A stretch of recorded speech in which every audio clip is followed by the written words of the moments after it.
amma a ce America ta zo daga America ta zo nan ta zo tana bombing kauyukan mu. Are we not a sovereign country?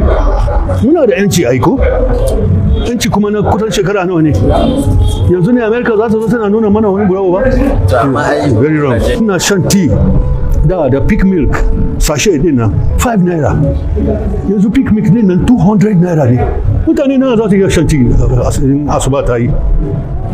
It's total rubbish. Sai Nigeria gaba da yanzu ba ta da ko airline ma, Nigeria Airways babu, da mutanen mu za su shiga su yi yawon duniya. It's very very bad. Ba magana Nigeria yanda take yanzu.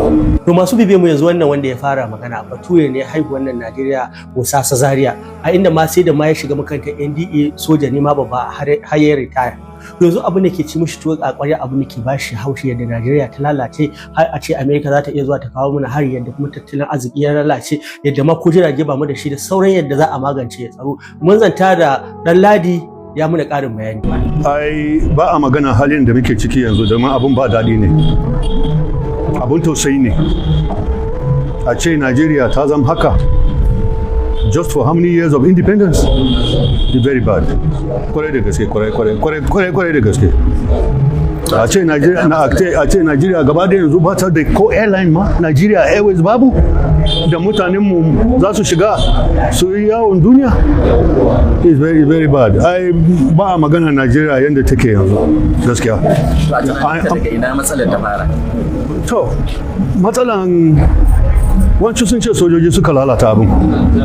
To haka ne a matsayinka na tsohon soja? I don't think so. I will not agree that. Ba zan yadda ba sam. Wancu sun ce kuma politicians ne. So I look at it like that. Domin bi irin halin da muke ciki yanzu fi sabilillahi. Ana ba mutum appointment ko gwamna ko wani minista ko wani abin nan sai ka ga abubuwa ba su tafiya daidai. Ba wai ba kudin bane, ana karɓan kudin amma ana yin yanda aka ga dama da kudin. No accountability. Everything is just kowa da kowa na yi yanda ya ga dama. Very bad. A matsayin ka na tsohon soja ya kake ganin barazanar da shugaban Amerika Donald Trump ya yi na cewa ana yin wa Kiristoci kisan gilla a Najeriya? Wannan maganan banza ne. Why should another country interfere in another country's affair? Ba daidai bane.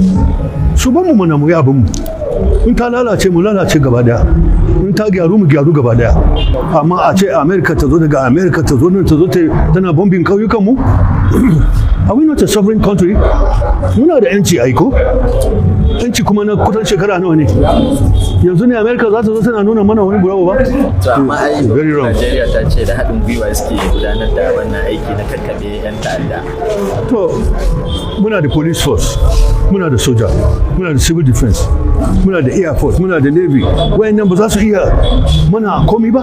Sai ka zauna ana kallo. Sit don't look. Wai wani advertisement a radio wai no sit don't look. I mean, yanzu me mafita? Ne solution. Kai, it's something very difficult to say right now. Domin abubuwa sun mugun lalacewa. Gaskiya. Even the present regime is not helping matters. Things are getting worse. Ina shan tea da peak milk sachet din nan 5 naira. Yanzu peak milk din nan 200 naira ne. Mutane na za su iya shan tea asuba ta yi. It's total rubbish. Gaskiya. Roƙon Allah ne kawai. Kuma da mutanenmu su canza halinsu. Mutum ya shiga yau gwamna, ya shiga minista, gobe sai ka ganshi ya gina nan, ya gina can, ya gina. Rubbish, barayi ne. It's stealing. Kudin da ya kamata jama'a su ji daɗi. Wani zai rike a cikin gidan shi yana da kusan 400 billion mutum daya. Ba, Najeriya ba na kowa ba ne, na mu duka ne. Kuma an ka samu taimako ka taimaki wani wanda bai samu ba. Yanda Shehu Sani ke yi, duk yanda yake taimakon mu fi sabilillahi.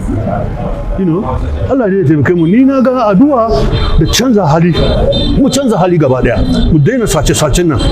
Ɗibe-ɗiben nan. Ɗiba abu da ba naka bane ka ɗauka. It's no good. Allah ya taimake mu. To al'umma dai kun ji yadda dan Ladi ya ji bacin rai bature ne haihuwar Najeriya inda yake nuna kishi. To ina ga mu da muke ganin baƙaƙe ne, mu ma ya kamata mu nuna kishi mu rika nuna abin da aka yi baya dacewa domin a samu fita. Muna godiya ta yadda kuke bibiyar mu.